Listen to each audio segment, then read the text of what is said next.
تو مسئلہ ہے یقین اور ایمان کا، اور آپ کو بتانے کی ضرورت نہیں ہے کہ ایمان مسلمان کی واحد چیز ہے جس کی وجہ سے وہ دنیا والوں سے الگ ہوتا ہے۔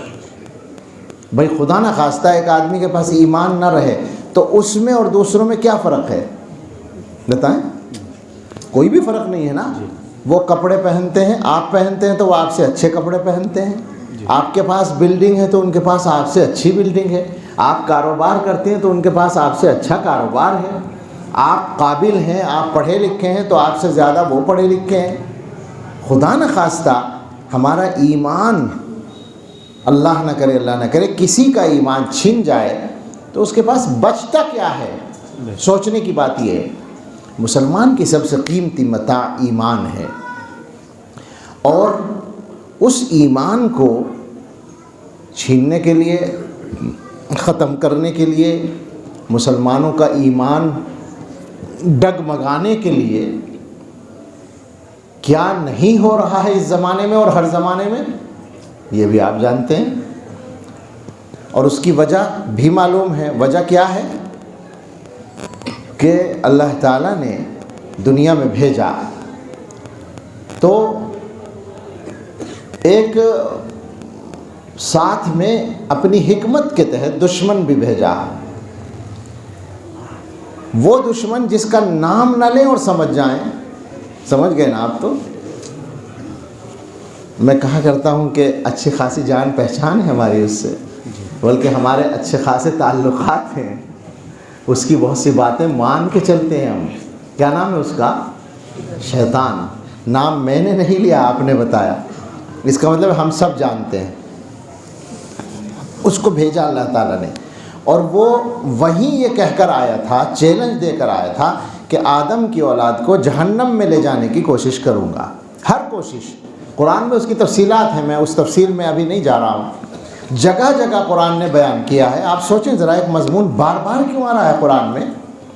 جگہ جگہ یہ بتایا گیا کہ شیطان نے یہ چیلنج دیا، وہ چیلنج دے کر آیا اور دنیا میں وہ محنت کر رہا ہے اس کام کے لیے۔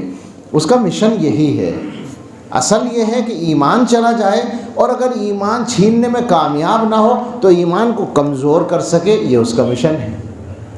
تو ہم لوگوں کو خاص طور پر اپنا یقین مضبوط کرنے کے لیے محنت کرنے کی ضرورت ہے۔ جب تک محنت نہیں ہوتی تو زندگی ویسی گزرتی ہے جیسی ہم لوگ گزار رہے ہیں۔ بتائیں ہم لوگ کس طرح کی زندگی گزار رہے ہیں؟ کوئی آدمی، اکثر مسلمانوں ہی میں، اکثر کی بات کرنی پڑے گی، کچھ تو ہیں، اکثر کا حال کیا یہی نہیں ہے کہ پریشان ہیں، سکون نہیں ہے، گھر میں جاتے ہیں تو گھر میں سکون نہیں ہے، باہر جاتے ہیں تو باہر سکون نہیں ہے۔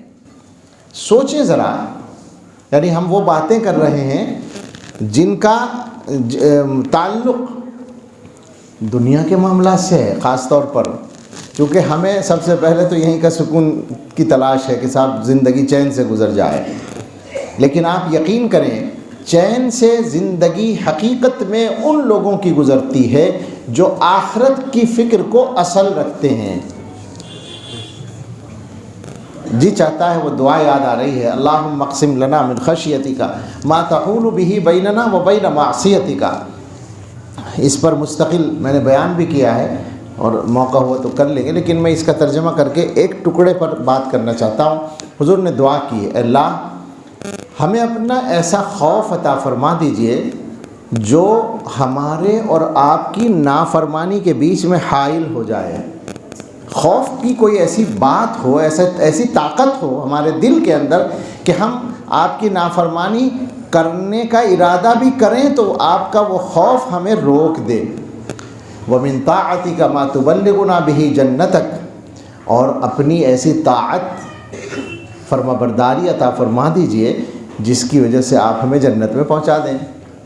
تیسرا ٹکڑا ہے جو مجھے اس وقت یاد آیا تھا، وَمِنَ الْيَقِينِ مَا تُهَوِّنُ بِهِ عَلَيْنَا مَصَائِبَ الدُّنْيَا، یہاں دنیا کی بات کی گئی ہے، اور ہمیں ایسا یقین دے دیجئے جس کی وجہ سے آپ ہمارے لیے دنیا کے مصائب کو آسان کر دیں۔ دیکھیے حضور بھی دنیا کی بات کر رہے ہیں کہ آدمی دنیا کے معاملات سے پریشان ہوتا ہے، دنیا میں جو کچھ پیش آتا ہے اس سے پریشان ہوتا ہے۔ کوئی بیوی سے پریشان ہے، کوئی بچوں سے پریشان ہے، کوئی پڑوسی سے پریشان ہے، کوئی رشتہ داروں سے پریشان ہے، کوئی اپنے کاروبار کے پارٹنر سے پریشان ہے پریشان۔ اچھا، اس پریشانی میں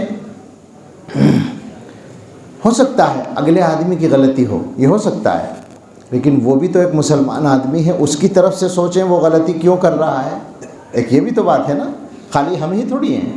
اور ایسا نہیں ہوتا کہ ساری غلطی اسی کی ہو، کچھ ہماری بھی ہوتی ہے۔ ہمیں اپنے حصے کا کام ٹھیک کرنا ضروری ہوتا ہے، اس کے بعد جو ہو اس پر راضی رہنا ہوتا ہے۔ زندگی کو آسان بنانے کا طریقہ یہ ہے۔